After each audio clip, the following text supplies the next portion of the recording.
Patay na ng matagpuan sa Silago, Southern Leyte ang dinukot na dating Vice Mayor ng Abuyog, Leyte at kanyang anak.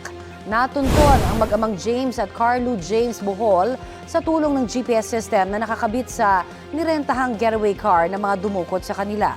Batay sa investigasyon, dinukot ang mag-ama sa kanilang opisina at warehouse sa Mayorga, Leyte noong June 27.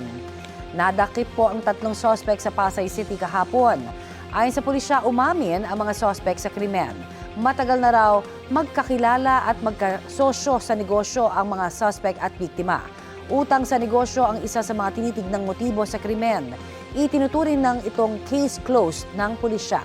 Hindi nagpaunlak ng panayam ang pamilya ng mga biktima. Nakuhanan ng baril sa loob ng paaralan ng isang grade 10 student sa Barotac, Nuevo, Iloilo.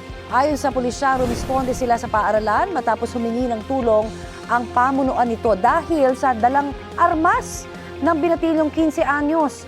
Kwento ng ina, posibleng nakuha ng anak ang baril mula sa kanyang ama na nasa Mindanao. 10 taon na raw silang hiwalay ng kanyang mister na sangkot daw sa iligal na droga at iba pang iligal na aktibidad. Kwento ng ina ng nahuling estudyante, nabanggit ng anak na may nambugbog sa kanya dati. Hindi nagbigay ng pahayag ang prinsipal ng paaralan. Hawak ngayon ng Department of Social Welfare and Development ang binatilyo.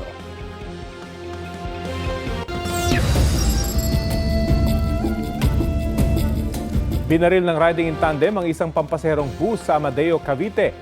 Nangyari ang insidente habang bumibiyahe ang bus sa barangay Banay-Banay. Batay sa investigasyon, tinapatan ng motorsiklo ang bus at pinagbabaril ito ng nakaangkas. Iligtas ang driver, 2 konduktor at 4 na pasahero. Pinaghanap pa ang mga salarin at inaalam ang kanilang motibo.